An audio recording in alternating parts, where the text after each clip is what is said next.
As I stepped into the room, my heart sank at the sight before me. My beloved accessories and cherished clothes were nowhere to be found. Panic surged through me as I grabbed my phone to call the police. Just then, my mother-in-law burst in, her laughter laced with cruel amusement. Predictably upset. "I see," she said, clearly enjoying my stunned expression. Her next words were beyond belief. "Yes, that's right. I cleaned out your things. They were unnecessary after all." I was speechless. Why would she throw away my belongings without my permission? Calling them unnecessary? Just as I was about to confront her, she continued, "How long do you plan to stay in our house? Leave as soon as possible. I cleaned everything up to make it easier for you to go. You should be grateful." Her words were meant to drive me out, and if that's what she wanted, I had no intention of trying to get along with her anymore. "I understand," I said coldly. "I'll move out." "Then make it soon," she snapped. "Please move out as soon as possible." "Yes, but please give me a week to find a new place," I replied. "Fine, I'll allow that. But make sure you're gone within the week," she said with a dismissive wave. With a week to prepare, I set out to find a new home. I would find a place and get my revenge. My name is Mary, and I'm a freelance illustrator. I made the leap into freelancing 3 years ago after graduating from vocational school. After working at an animation production company and saving up, I decided to go independent. When I told my husband, Ken, about my decision, I was relieved by his positive response. "Mary, if that's the path you want to take, I won't oppose it. Give it your all. I'll support you," he said. Ken and I had been together since vocational school, maintaining our relationship through different careers, and we got married in our 3rd year of working adults. This year marks our 8th anniversary, and I'm incredibly grateful for his support, despite the initial challenges and frequent disappointments. As a freelancer, I persisted. I continued drawing and posting on social media, and eventually, one of my drawings gained unexpected attention. This led to my rise as a prominent illustrator on social media. Jobs from companies and apps for sticker designs started rolling in, and my monthly income soon exceeded $8,000. I'm truly grateful for your encouragement. It's the result of your hard work. "Mary, you're amazing," Ken said. I can't thank him enough. If he had opposed my decision to become independent, none of this would have been possible. I wouldn't have achieved this level of income if it weren't for my persistent efforts. Although I haven't saved much yet, my goal is to buy a house and create my own workspace. While I'm grateful for the increase in work, our current flat is becoming cramped, making it difficult to store important documents. One day, my husband suggested a potential solution. "Why don't we move to my parents' house? There's a spare room, and it's only my mom living there now. What do you think?"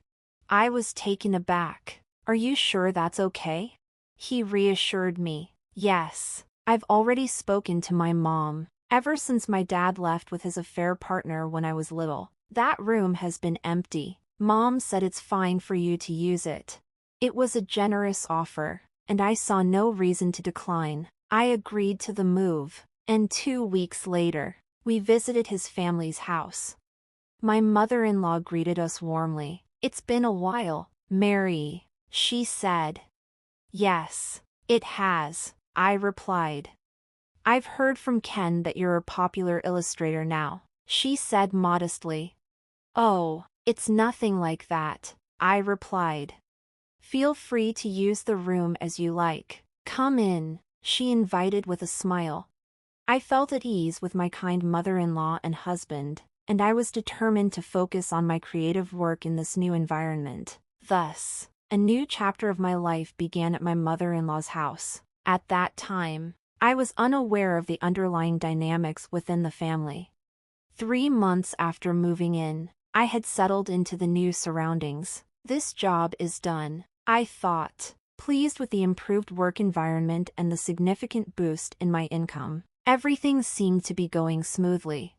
However, 2 months later, life took an unexpected turn. My husband was suddenly laid off from his company. "What should I do now?" he sighed as soon as he got home. I was concerned. "What happened? Is there trouble at work? Are you okay? Was there an issue with a client?" He had been working in sales at a major trading company, handling industrial products. I had initially thought it was a minor issue with his sales performance, but his response was completely unexpected. "I've been fired," he said.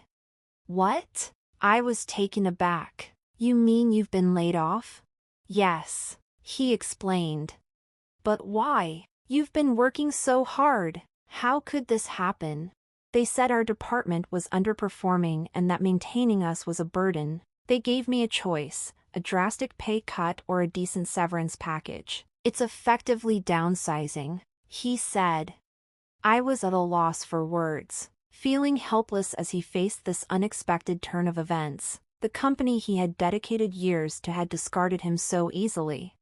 The next day, my husband began spending his time idly at home. I hoped he would quickly start looking for a new job, but he didn't seem ready to take that step. It looked like the responsibility of supporting us now fell on me, determined to make up for the lost income. I threw myself into my work with even more dedication. I worked tirelessly from dawn till dusk, barely finding a moment to eat. At times, I wondered if I was overworking myself, but the results were undeniable. By the end of the month, a substantial sum had been deposited into my account, an amount I had never seen before. I called my husband over to share the news. "Hey, you don't need to rush into finding a job right now," I said. "We earned $440,000 this month alone. I think we can manage if we don't spend it recklessly." "Wow, that's impressive," he said, his voice tinged with surprise. But there was a coldness in his eyes that made me question whether sharing my financial success with him was the right choice. The next day, my mother-in-law's demands started piling up. "Mary, come here for a moment," she called from downstairs. I paused my work and went to her. "Do the laundry for me," she ordered. "But I haven't finished my work yet," I replied. "You can do that later," she retorted. "You've been quiet so far, but isn't it about time you did some housework? You're a daughter-in-law after all." Her words hit me hard, but I understood her perspective. I had been so consumed with my work that I neglected the housework, leaving everything to her. Realizing this, I replied, "Understood. I'll do the laundry as soon as I finish my work." True to my word, once I completed my tasks, I did the laundry and also cleaned the living room. I thought a small break like this might be necessary now and then, but from that day on, my mother-in-law's demands grew incessant. "You're always drawing like a child," she criticized. "If you have time for that, you should go shopping. I can't imagine your paintings ever selling." The criticism continued. With more household chores piled on me, I found myself overwhelmed with daily tasks, waking up before 5 a.m. to prepare breakfast, leading to chronic sleep deprivation. My concentration faltered, and my productivity significantly dropped. Although my income hadn't fallen drastically, I was worried that if this continued, I wouldn't be able to keep up. I decided to talk to my husband when we were alone. "Your mother seems to dislike me lately and keeps picking on me. I don't mind doing chores, but being assigned tasks from morning to night every day is affecting my ability to focus on my work. I need you to talk to her and ask her to stop." "Why don't you tell her yourself?" he replied dismissively. "Besides, if you can't manage work, why don't you just move out? You have an income now." His response made me frustrated. "I've been working hard while you've been lounging around, not even looking for a job," I snapped. But despite his response, I knew confronting my mother-in-law directly would be difficult. He shrugged off my concerns and went to bed, leaving me unable to have a proper conversation. Months passed, and I was mentally and physically exhausted from the relentless mistreatment by my mother-in-law. Meanwhile, my husband showed no signs of looking for a job. My work progress slowed, and my income dropped to less than half of its peak. One day, feeling overwhelmed, I left the house and found a quiet bench at a nearby park. I felt a brief sense of relief. After an hour, I returned home, but the thought of working seemed unbearable. I decided to take a nap in my room. When I opened the door, I was stunned. My heart sank as I saw that all my favorite accessories and cherished clothes were gone. Panic surged through me, and I almost called the police. But then, I heard my mother-in-law's voice behind me, laced with cruel amusement. Predictably upset. "I see," she said, mocking my reaction. "Predictably?" I asked, bewildered. "Yes," she laughed. "I cleared out your stuff. It was all unnecessary."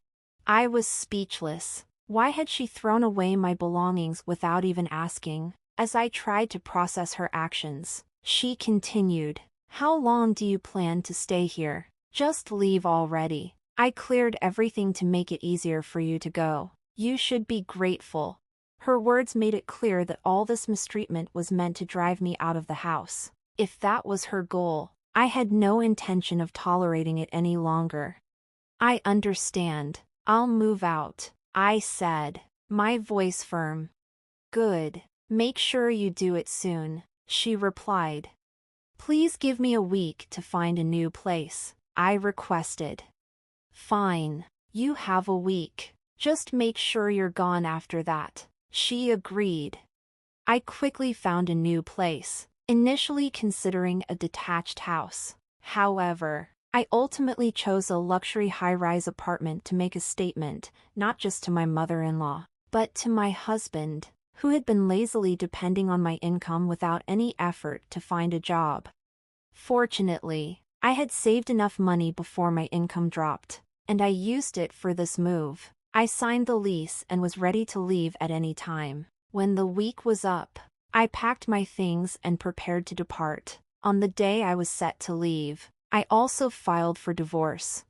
"Did you sign this and send it back to the court?" I asked my husband, holding up the divorce papers. "Huh? What's this?" he asked, confused. "Why are we suddenly talking about divorce?" At first, I felt sympathy for you when you were laid off, but your refusal to look for a job and your disregard for how your mother has been treating me have left me questioning the point of staying married, I said, my tone firm. "I'm leaving today." "But where will you go? What will you do?" he asked, his voice full of disbelief. "I've already found a new place," I replied. "Remember, you were the one who suggested I move out. Are you really okay with this?" he asked, still incredulous. I couldn't help but laugh. "Am I okay? I'm more concerned about a future with you. I'm done here." Finally, my husband agreed to the divorce. I was relieved to be free of the obligation to support him. Before I left, I confronted my mother-in-law one last time. "Why did you make my life so miserable?" The harassment started after I mentioned my income. "There must have been something inconvenient for you. Am I wrong?" "Thank you for everything so far," she said dismissively, her attitude cold. "Honestly, I'm relieved I won't have to see your face anymore." "Why did you start treating me badly?" I pressed. "Was it just because of my income?" "It's not a big deal really," she replied, her tone casual. "I didn't like that you were earning more than Ken. You were making $40,000 a month at one point. More than your husband. A wife should earn less to save her husband's face. Besides, Ken was paying for the household expenses even when he was struggling after being laid off. He's such a good kid, unlike you." I was stunned by the negativity, all of it stemming from something so trivial. To my ex-mother-in-law, my success was a threat, and she truly believed my husband was the one paying all the bills. I couldn't wait to see how they would manage without me. They were bound to face challenges soon, but I kept that thought to myself. Well, I understand now, I said coldly. A wife who can't support her husband should leave. Goodbye. With those final words, I left their house. On the way to my new luxury apartment, I stopped at the post office to send the divorce papers back to court, formally severing all ties with my ex-husband and his mother. I had no intention of helping them if they struggled. Once I arrived at my apartment, I began arranging my belongings. The spacious rooms and ample workspace were perfect, just what I needed to focus on my work. After unpacking, I dove right into it. A month later, I received a call from my ex-husband. What could he possibly want? I ignored it, but the calls kept coming. Annoyed, I reluctantly answered. What do you want? I'm busy right now, I said. Mary, where are you? He asked. I'm at home working. What do you need? I replied. I'd like to talk in person. Can we meet? I don't see why we need to meet. It's such a hassle, I retorted, about to hang up when I heard my former mother-in-law's voice on the line. Mary, it's been a while. I have something to discuss. Her voice, usually so assertive, sounded almost pleading. Reluctantly, I agreed. Fine, but I don't want to go out. Come to my house. I'll send Ken the address. After hanging up, I sent the location to my ex-husband and wondered why they wanted to meet. Once everything was settled, I returned to my work. About 30 minutes later, the doorbell rang. They had arrived. So, this is your place. It's amazing, they remarked. I didn't mince words. If you just want to chat, leave. If there's something serious, speak quickly. Wait, they said, pleading on the monitor. I unlocked the door and let them in. Minutes later, the doorbell rang again. Please wait a moment, I said, opening the door to greet them. They seemed stunned by the appearance of my home. Incredible. It's like a hotel, they exclaimed. Mary, you live in such a gorgeous place. Their reaction was almost like that of tourists, despite supposedly having a serious matter to discuss. What do you want? I asked, trying to sound as blunt as possible. If there's no real issue, please leave. You're interrupting my work. Suddenly, they spoke in a panic. Mary, we need your help. We can't afford our living expenses. Even our electricity, gas, and water have been cut off. Could you help us, even a little? Why should I asked, my frustration rising. I had no intention of helping you, especially after everything you've put me through. They continued. You live in such a grand place. You can afford to help a little. No, I replied, incredulously. I worked incredibly hard to get here. Even before our divorce, I was supporting your lifestyle despite the harassment from your mother. You wouldn't understand the effort I put in. You just exploited me and relied on my income. Their silence said it all. This conversation is over. If you come back, I'll call the police. Goodbye. I never want to see you again. Wait, Mary. So, what should we do now? They asked, almost impressively persistent. That's not my problem, I said, my voice rising with pent-up frustration. You could start working part-time or find other means of support. Figure it out yourselves. I've made it clear I'm not inclined to help those who've been ignoring me. Their shocked expressions told me they were finally grasping their situation. They hurriedly left, and I felt a sense of satisfaction watching them go. Their desperation, so different from their previous arrogance, was unforgettable. Helping them was out of the question. A month later, I finished work early one day and planned to enjoy some free time. I remembered I hadn't opened the living room curtains, so I pulled them back and glanced outside. To my surprise, I saw my former mother-in-law and ex-husband walking around my apartment building. They're still persistent, I thought. Noting that they didn't come to my door, they were probably mindful of my warning. Curiously, I decided to take a closer look. I watched them from the window and then made a call. Hello, what are you doing? What do you mean, what are we doing? My ex-husband replied defensively. We're just walking around. I can see you from here. Don't make me call the police, I warned. We're here, but we're not doing anything wrong, he insisted.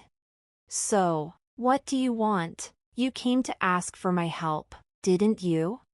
Well, yes, but I've started working as a contract worker, and I haven't received my salary yet. Could you lend me some money? I'll pay you back, he pleaded. It took being cornered to finally get you to ask for help, I replied. It's good you found a job. If you're working, you should be able to borrow from someone else before coming to me. Goodbye. I ended the call abruptly. About an hour later, I heard police sirens in the distance. Excitedly, I approached the window and saw my ex-husband and his mother being escorted into a police car. I hadn't called the police myself, but someone else must have reported their suspicious behavior.